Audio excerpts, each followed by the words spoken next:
नमस्कार दोस्तों, कैसे आप सब। आशा करता हूँ सब मस्त होंगे और अपने काम को लेकर व्यस्त होंगे। दोस्तों अभी का जो समय चल रहा है ये टमाटर के लिए बहुत बढ़िया समय है। अभी के समय में यदि आप नर्सरी डालते हैं तो आप यकीन मानिए आपकी जो नर्सरी एक तो वो भी बहुत बढ़िया रहेगी, दूसरा आपको जब आप ट्रांसप्लांट करेंगे अपने खेत पर तो वो जो पौधा है वो भी स्वस्थ रहेगा। तो आज इस वीडियो हम 5 पॉइंटों के आधार पर टमाटर की नर्सरी के बारे में चर्चा करेंगे। तो जो पहला पॉइंट होगा दोस्तों वो होगा वैरायटी का चयन, दूसरा होगा सामग्री का चयन, तीसरा होगा समय का चयन और चौथा होगा खाद प्रबंधन और पांचवा और अंतिम पॉइंट होगा रोग प्रबंधन। अब रोग प्रबंधन में ऐसा है कि जो रोग आते हैं ना उसके बारे में आपको डिटेल में जानकारी दूंगा और उसके निदान क्या है वो भी मैं आपको बताऊंगा।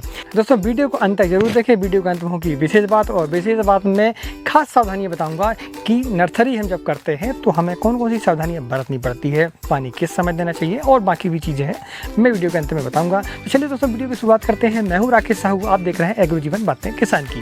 ये आपका अपना चैनल है और यदि आप इस चैनल पर पहली बार आए हैं तो चैनल को सब्सक्राइब जरूर करें और वीडियो आपको यदि पसंद आता है तो वीडियो को लाइक जरूर करें, बेल आइकन को दबाएं ताकि आने वाली वीडियो की नोटिफिकेशन मिल सके और आपको जानकारियाँ ज़्यादा से ज़्यादा मिल सके।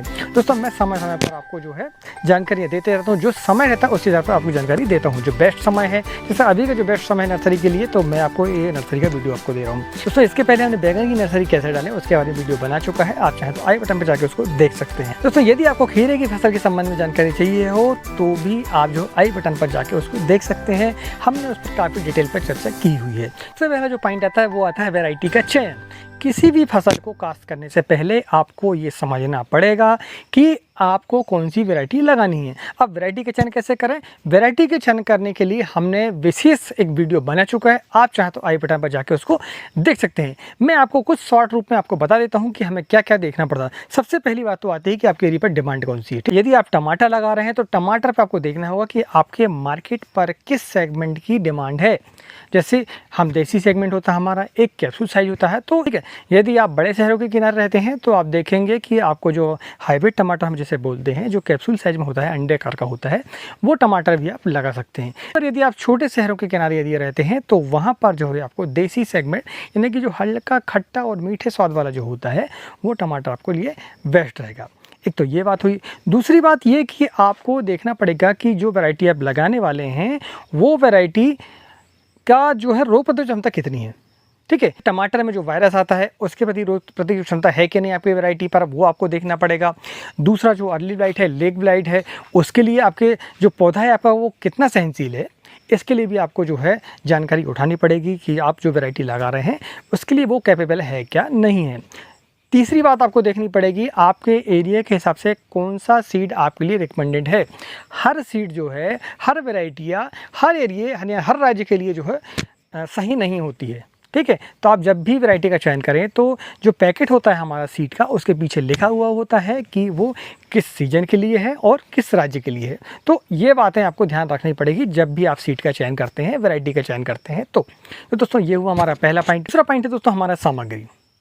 अब जब आप प्रो ट्रे नर्सरी करते हैं, टमाटर की नर्सरी करते हैं, तो आपको ये देखना पड़ेगा कि जब आप प्रो ट्रे नर्सरी लेंगे तो आपको कौन कौन सी सामग्री की ज़रूरत पड़ेगी। किसी भी नर्सरी को बनाने के लिए सबसे ज़्यादा जो ज़रूरी चीज़ें होती है वो होता है उसकी सामग्रियों में। सबसे खास बात होती है कि आप जो जिस पर सीड लगाने वाले हैं, जैसे मिट्टी पर अगर लगाने वाले हैं आप तो मिट्टी की क्वालिटी, मिट्टी में ऑर्गेनिक मैन्योर कितना है, बाकी न्यूट्रिएंट कितने हैं वो आपको चेक करना पड़ेगा। ऐसे ही जब आप प्रो ट्रे नर्सरी करते हैं तो आपको भी देखना पड़ता है कि आप सामग्री पर आप जो है प्रो ट्रे नर्सरी कर रहे हैं। जैसे खासकर कोकोपीट की हम बात करें तो कोकोपीट के साथ में 2 चीज़ें और मिलाई जाती हैं, एक तो वर्मीक्यूलाइट और एक होता है परलाइट। 3 प्रकार के आइटम हमें मिलाकर जो है हमें नर्सरी तैयार करनी पड़ती है। लेकिन उसमें जो एक सबसे जो महत्वपूर्ण जो पॉइंट है हमारा वो है कोकोपीट।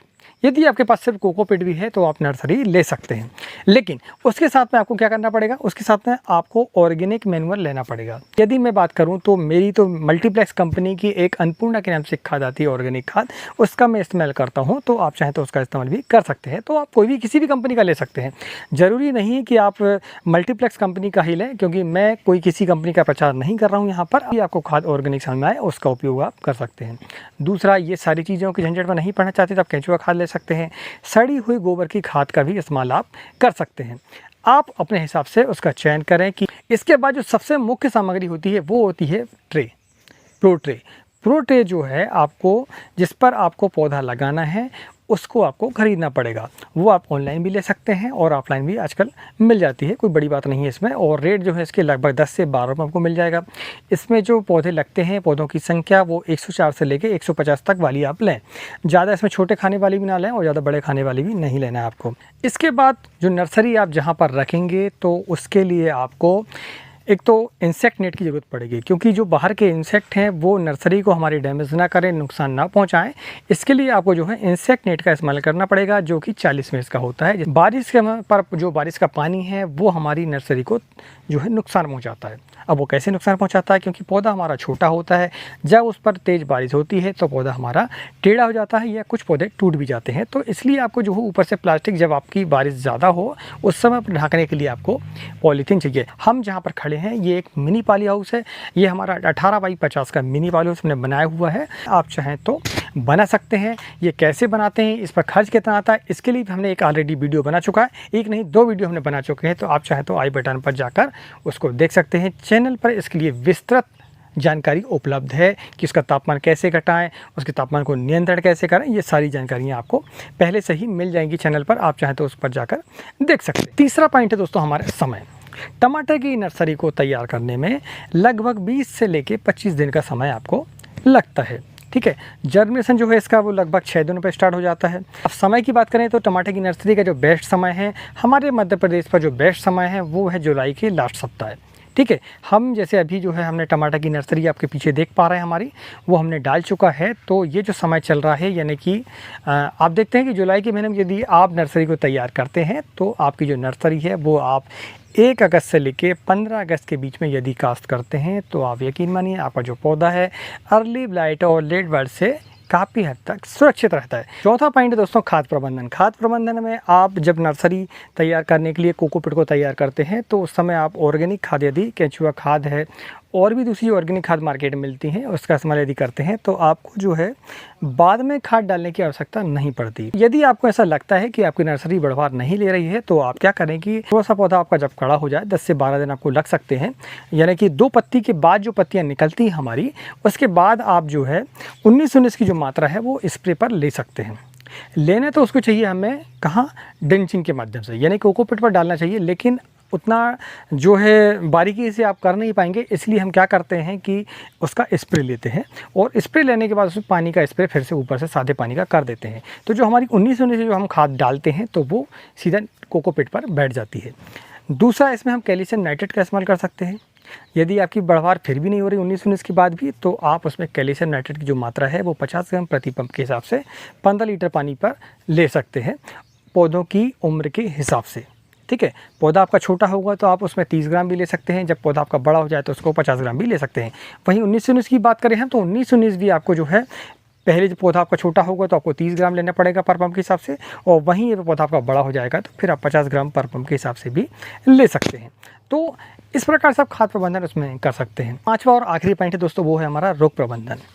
नर्सरी को आप देखते हैं कि पौधा उग तो जाता है, अंकुरण भी हो जाता है, मगर इसके बाद समस्या ये आती है कि पौधा मुरझाने लगता है, वो जड़ से गलने लगता है, उसकी जड़ें गलने लगती हैं। तो ये सारी समस्याएं हमें देखने को मिलती है। अब इसमें प्रमुख रोग जो आते हैं वो एक तो सबसे पहले आता है डंपिंग आप, दूसरा आता है जड़ गलन और तीसरा आता है इंसेक्ट संबंधी प्रॉब्लम, चौथा आती है इल्लियाँ। आप जब भी बाहर यानी कि ओपन फील्ड पर जब आप नर्सरी लेते हैं तो ये सारी समस्याएं आप लोगों को देखने को मिलती हैं। बरसात के समय में यदि आप ज़्यादा और सिंचाई कर देते हैं, धूप नहीं निकलती है और सिंचाई करते हैं तो भी आप डंपिंग आपकी समस्या आपको देखने को मिलती है। वहीं आप सिंचाई ज़्यादा कर देते हैं तो जड़ गलन की समस्या भी देखने को मिलती है। तो उसके नियंत्रण के लिए आप जो है, यदि आपको डंपिंग आप लग रहा है तो आप क्या काम करें, रेडियो मिल की इस्तेमाल करें। आप रेडियो मिल की जो मात्रा है पर पंप के हिसाब से 50 ग्राम लेना है आपको, लेकिन उस पर स्प्रे जो है आपको बहुत कम मात्रा में लेनी, यानी कि बारीक फव्वारे होने चाहिए और बिल्कुल कम मात्रा में आपको देना पड़ेगा। ठीक है, आप चाहें तो उसकी जो मात्रा है वो आधा भी पाउच, उसका पाउच में आता है रेडोमिल, तो उसको आप ले सकते हैं, 25 ग्राम भी ले सकते हैं और इस हिसाब से आप इस्तेमाल कर सकते हैं। वहीं आप रोगों में थायोफ्रेंट मेथाइल होता है जो कि गलन संबंधी जितने रोग होते हैं हमारे, उसके लिए बहुत बढ़िया काम करता है। उसकी जो मात्रा है वो 30 ग्राम पर पंप के हिसाब से ले लें आप। और स्प्रे में आपको ध्यान रखना है कि स्प्रे आपको बिल्कुल हल्का स्प्रे इसमें करना पड़ेगा। ठीक है। इंसेक्ट के लिए हम बात करें तो इंसेक्ट के लिए आप जो है एक्ट्रा यानी कि थायरमेथ्रिन 25% जो WG फार्मा आता है उसका इस्तेमाल कर सकते हैं। एसीटा का इस्तेमाल कर सकते हैं आप। इमिडाक्लोप्रिड का 5 ml पर पंप के साथ भी इसमें इस्तेमाल कर सकते हैं। तो आप देखेंगे इंसेक्ट संबंधी आपको समस्या देखने को नहीं मिलेगी। अब इसके बाद आती है इल्ली। तो इल्लियों के लिए आप क्या कर सकते हैं कि इल्लियों के लिए आप अल्लिका का इस्तेमाल यदि करते हैं, जिसमें लीफ माइनर की यदि आपको समस्या दिखती है तो लीफ माइनर भी वो काम करेगा। आपका थायरमेथ्रिन होता है तो वो भी इंसेक्ट संबंधी जितने वाइट फ्लाई है, थ्रिप्स है, इनमें भी काफ़ी काम करेगा। तो इस तरीके से आप जो है इंसेक्ट और इल्लियाँ दोनों को कंट्रोल कर सकते हैं अल्लिका के माध्यम से। और यदि आप इसको इंसेक्ट नेट से कवर करके रखते हैं तो आप देखेंगे कि ये समस्याएं आपको काफ़ी काम आएंगी। तो ये रहा दोस्तों 5 पॉइंटों के आधार पर नर्सरी के बारे में चर्चा हमारी कि हम नर्सरी को कैसे सुरक्षित रख सकते हैं, कैसे उसकी बढ़वार ला सकते हैं और हम वैरायटी का चयन भी कैसे कर सकते हैं। ये सारी समस्याएं हम इस वीडियो पर हमने चर्चा की और अच्छे से डिस्कस किया। यदि इसके बाद ही आपका कोई सवाल हो तो आप हमें कमेंट के माध्यम से पूछ सकते हैं, मैं आपके सवालों के जवाब ज़रूर दूंगा। दोस्तों अब हम बातें हमारे वीडियो के विशेष बात की तरफ। तो विशेष बात में जाने से पहले मैं आपको बता दूँ कि यदि आपको ये वीडियो अच्छा लगा हो तो हमारी मेहनत के लिए आपको एक लाइक तो करना ही पड़ेगा और चैनल में यदि आप पहली बार आए हैं तो चैनल को सब्सक्राइब भी करना पड़ेगा। ये मेरा आपसे आग्रह भी है और निवेदन भी है। वीडियो की विशेष बात यह है कि जब आप नर्सरी डाल देते हैं तो आपको कुछ सावधानियां भी बरतनी पड़ती है। वो सावधानियां कौन कौन सी हैं? सबसे पहली सावधानियां हैं आपकी सिंचाई। ठीक है, नर्सरी आप लगाते हैं और नर्सरी लगाने के बाद जो आप सिंचाई करते हैं वो हमेशा जो है आपको सुबह के समय करना पड़ेगा, खासकर बरसात के दिनों पर। ठीक है, गर्मियों के दिनों की बात अलग होती है, लेकिन हम बरसात की अभी बात कर रहे हैं तो बरसात के दिनों पर आपको सुबह समय ही आपको पानी देना है। इसके बाद यदि आपको ज़रूरत पड़ती है, जैसे धूप तेज अगर होती है, तो आप देख लें 4 से 5 बजे के बीच में आप बिल्कुल हल्की सिंचाई कर दें। मतलब सिंचाई इतनी करनी है आपको कि उसमें जो है थोड़ी देर के बाद जो है नमी जड़ों के किनारे ना हो पाए। यदि जड़ों के किनारे, तने के किनारे नमी ज़्यादा होगी तो आपको डंपिंग आपकी समस्या ज़्यादा देखने को मिलेगी। इसलिए आप जब भी सिंचाई करें तो आप सुबह समय करें।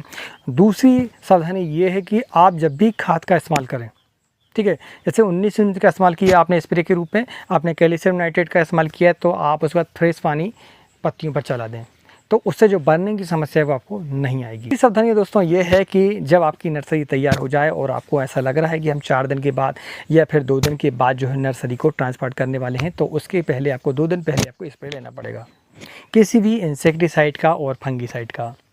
ठीक है, तो उससे होगा ये कि जब आप पौधा लगाएंगे अपने खेत पर तो आपको कम से कम 8 दिनों तक स्प्रे नहीं करना पड़ेगा, आपका कम खर्चे पर काम हो जाएगा। वैसे कि आप जैसे 1 पंप की दवाई यहाँ पर काम पड़ती है तो वहीं आपको 8 पंप कम से कम 1 एकड़ पर लगेंगे। तो इसलिए आप जो है 1 स्प्रे ज़रूर लें एडवांस में। तो जो सावधानी है वो है ये है कि आपको पौधे को हार्डलिंग करना। पौधे को हार्ड कैसे कर जाता है? पौधे को हार्ड ऐसा कर जाता है कि जब आप नर्सरी लगाते हैं तो उसको जो बड़े हिसाब से रखते हैं, उसको धूप कम देते हैं, ठीक है, बारिश से भी बचाते हैं उसको, ये सारी केयर करते हैं। लेकिन आप जब खेत में लगाते हैं उसको तो उसको फिर खुले मौसम में रहना होता है, तो इसके लिए आपको 2 दिन पहले से उसकी आदत उसको डालनी पड़ेगी। आपको धूप में रखना पड़ेगा, थोड़ा सा उसमें नमी कम बनाएं, थोड़ा पौधा मुरझाएगा फिर उसमें पानी दें।